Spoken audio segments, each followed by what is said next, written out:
এরপর যেটা দেখা যাচ্ছে যে আপনার সপ্তম এবং দশম ভাবের অধিপতি বুধ পুরো জুলাই মাস আপনার অষ্টম ভাবে অবস্থান করবে। এর প্রভাব অংশীদারিত্ব, পেশা, গবেষণা এবং আকস্মিক বিষয়ের উপর কিন্তু পড়বে। জয় মা কালী, জয় বাবা শনিদেব, জয় বাবা ভোলেনাথ। তো নমস্কার বন্ধুরা, আজকে আমরা আলোচনা করতে চলেছি ধনু রাশি বা লগ্নের জাতক জাতিকাদের এই জুলাই 2025 কেমন যাবে, কোন কোন বিষয়ে সতর্ক থাকতে হবে। জুলাই মাসে ধনু রাশি বা লগ্নের জাতক জাতিকাদের 2025 এর যোগফল কিন্তু দাঁড়ায় 9 মানেই কিন্তু হচ্ছে এটা একটা মঙ্গলের বছর। আর ধনু রাশি বা লগ্নের জাতক জাতিকাদের জন্য এই জুলাই মাস কিন্তু একটা স্মরণীয় মাস হতে চলেছে। তবে হ্যাঁ, দু একটি বিষয় কিন্তু অবশ্যই সতর্কও থাকতে হবে। আর জুলাই মাসে ধনু রাশি বা লগ্নের জাতক জাতিকাদের কি প্রতিকার বা টোটকা মানতে হবে সেই সম্বন্ধেও কিন্তু বলতে চলেছি আজকের এই ভিডিওটিতে। তাই জন্য আজকের ভিডিওটা কিন্তু খুবই গুরুত্বপূর্ণ হতে চলেছে ধনু রাশি বা লগ্নের জাতক জাতিকাদের জন্য। সেই জন্য আপনাদের কাছে প্রথমেই যেটা অনুরোধ করব যে ভিডিওটিতে অবশ্যই একটি লাইক, একটি শেয়ার এবং চ্যানেলটিকে কিন্তু সাবস্ক্রাইব করতে ভুলবেন না। এছাড়াও কমেন্ট বক্সে কিন্তু অবশ্যই জানাবেন জয় মা কালী, মা দক্ষিণা কালী আপনাদের সমস্ত রকম বিপদ ও দুঃখের হাত থেকে কিন্তু রক্ষা করবেন। তো চলুন আজকের ভিডিওটা শুরু করা যাক। ধনু রাশি কিন্তু রাশিচক্রের নবম রাশি। এটি রাশিচক্রের 240 ডিগ্রি থেকে 270 ডিগ্রি পর্যন্ত কিন্তু বিস্তৃত। মূলা নক্ষত্র, পূর্বসারা নক্ষত্র এবং উত্তরাসারা নক্ষত্রের অধীনে জন্মগ্রহণকারী ব্যক্তিরা ধনু রাশির কিন্তু অন্তর্ভুক্ত। এই রাশির অধিপতি হলেন স্বয়ং বৃহস্পতি দেব। তো চলুন এবার আপনাদের জানিয়ে রাখি যে কি বিরল যোগ দেখা যাচ্ছে এই জুলাই মাসে ধনু রাশি বা লগ্নের জাতক জাতিকাদের। যেটা দেখা যাচ্ছে যে নবম ভাবের অধিপতি রবি 16 জুলাই আপনার সপ্তম ভাব মিথুন রাশি থেকে বেরিয়ে অষ্টম ভাব কর্কট রাশিতে কিন্তু প্রবেশ করবে। এর ফলে আপনার মনোযোগ, ভাগ্য, উচ্চশিক্ষা, গবেষণা এবং আকস্মিক পরিবর্তনের উপর কিন্তু বাড়তে চলেছে। এরপর যেটা দেখা যাচ্ছে যে আপনার সপ্তম এবং দশম ভাবের অধিপতি বুধ পুরো জুলাই মাস আপনার অষ্টম ভাবে অবস্থান করবে।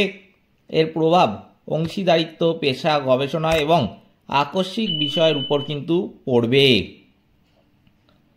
ষষ্ঠ এবং একাদশ ভাবের অধিপতি শুক্র 26 জুলাই আপনার ষষ্ঠ ভাব বৃষ রাশি থেকে বেরিয়ে সপ্তম ভাব মিথুন রাশিতে কিন্তু প্রবেশ করবে। এর ফলে ঋণ, স্বাস্থ্য, লাভ, অংশীদারিত্ব এবং বিবাহ সংক্রান্ত বিষয়ে আপনার মনোযোগ কিন্তু পরিবর্তিত হবে।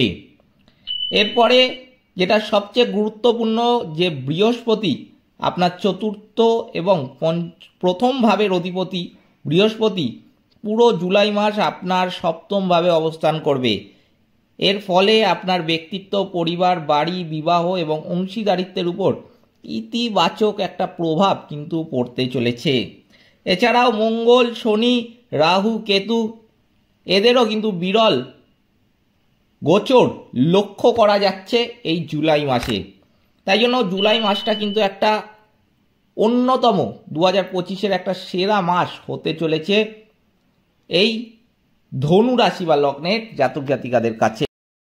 তো চলুন এবার ডিটেলে জেনে নেওয়া যাক যে কি ফলাফল আপনারা পেতে চলেছেন এই 2025 সালের জুলাই মাসে।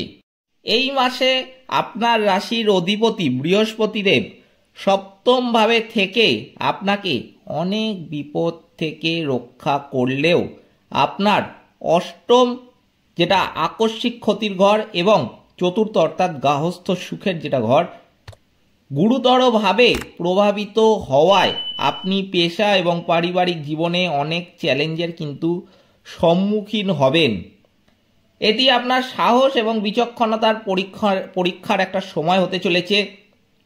তৃতীয়ভাবে রাহু থাকার কারণে আপনি সাহসের সাথে এই চ্যালেঞ্জগুলি সহজেই কিন্তু মোকাবিলা করতে পারবেন। যেটা দেখা যাচ্ছে পেশাগতভাবে এটি একটা চাপযুক্ত সময় কিন্তু হতে চলেছে। আপনার দশম ভাবের অধিপতি বুধ অষ্টম ভাবে থাকায় কর্মক্ষেত্রে অপ্রত্যাশিত বাধা এই সময় কিন্তু আসবে। গোপন শত্রুদের থেকে সমস্যা এবং ঊর্ধ্বতন কর্মকর্তাদের সাথে মতবিরোধও কিন্তু দেখা দেবে। কাজের চাপ প্রচুর পরিমাণে বাড়তে চলেছে এবং আপনার কাজের ভুলের সম্ভাবনা কিন্তু রয়েছে। তাই জন্য আপনাকে কিন্তু সবার আগে সতর্ক থাকতে হবে এই বিষয়ে। যোগাযোগ এবং অন্যান্য কোনো বিষয় এই সময় কিন্তু খুব সতর্ক থাকতে হবে। অর্থাৎ যোগাযোগ বা অফিস সংক্রান্ত কোনো বিষয়, যে ধরুন আপনাকে কোনো কথা বলেছে, সেই কথাটা কিন্তু আপনি কাউকে বলতে এই সময় যদি চান, আপনাকে কিন্তু সেটা কন্ট্রোল করতে হবে। আপনি চাইলেও কিন্তু কোনো গোপন বিষয়, ধরুন আপনাকে আপনার বস বলেছে, আপনি সেটা কিন্তু অন্য কারোর সাথে সহজেই কিন্তু শেয়ার করতে যাবেন না। যতই আপনার অফিসের কলিগ হোক, বহু বছর ধরে আপনি চেনেন, এই সময় কিন্তু সহজে কথা সেরমভাবে কিন্তু কোনো কলিগের সাথে অতটা মিশতে যাবেন না, বা নিজের কোনো গুরুত্বপূর্ণ বিষয় বা অফিসের কোনো গুরুত্বপূর্ণ বিষয় যে সে জানে না, তার সাথে কিন্তু শেয়ার করতে যাবেন না। এই বিষয়ে কিন্তু এই সময় আপনাদের একটু সতর্ক থাকতে হবে। 16ই জুলাইয়ের পর সূর্য অষ্টমভাবে প্রবেশ করায় এই চাপ কিন্তু আরেকটু বাড়বে। এই সময় কিন্তু আরেকটা এটা করতে হবে যে তর্ক এড়িয়ে চলতে হবে, নিজের কাজ করবেন।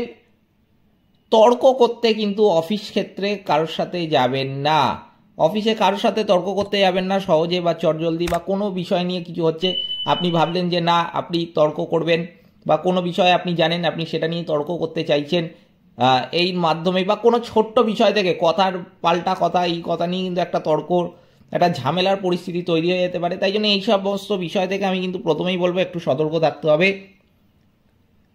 নিজের কাজটা করবেন, মনোযোগ দিয়ে করবেন, অন্য বিষয় কিন্তু সেরকম মাথা গলাতে যাবেন না। তবে এই সমস্ত বিষয়গুলো কিন্তু বেশি দিন না, 8 থেকে 10 দিন একটু মাথায় রাখবেন, তারপরে কিন্তু কিছুদিন পর থেকেই আপনাদের এই সমস্যাগুলো কেটে যাবে।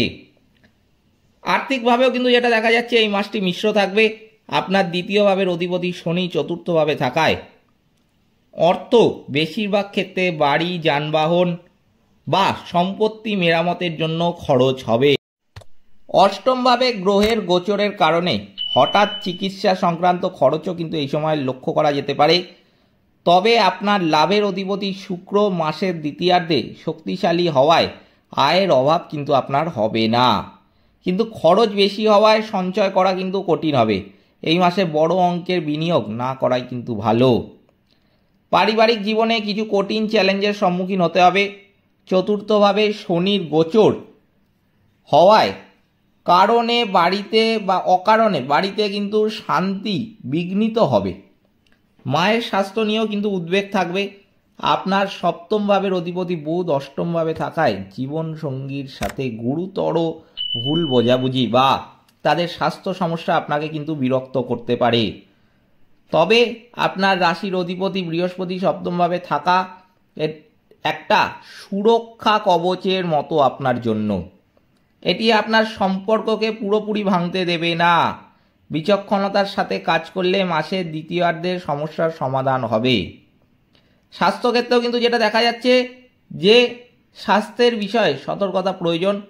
অষ্টমভাবে গ্রহের গোচরের কারণে গরমজনিত সমস্যা, চর্মরোগ, মূত্রনালীর সংক্রমণ বা দুর্ঘটনার সম্ভাবনা কিন্তু রয়েছে।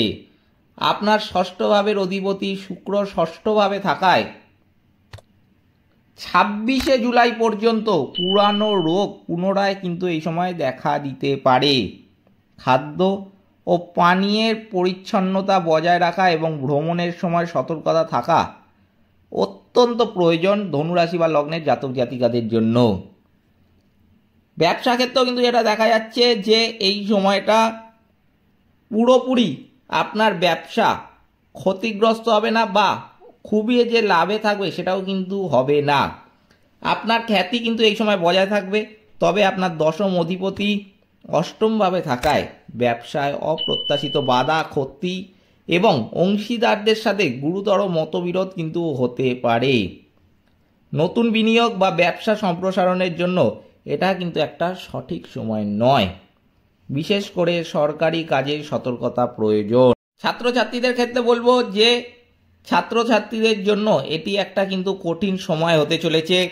আপনার নবমভাবে কেতুর অবস্থানের কারণে উচ্চশিক্ষায় কিন্তু একটু বাধা আসবে। তবে সেই বাধা কিন্তু আপনি সহজেই কিছু দিনের মধ্যেই কাটিয়ে উঠতে পারবেন।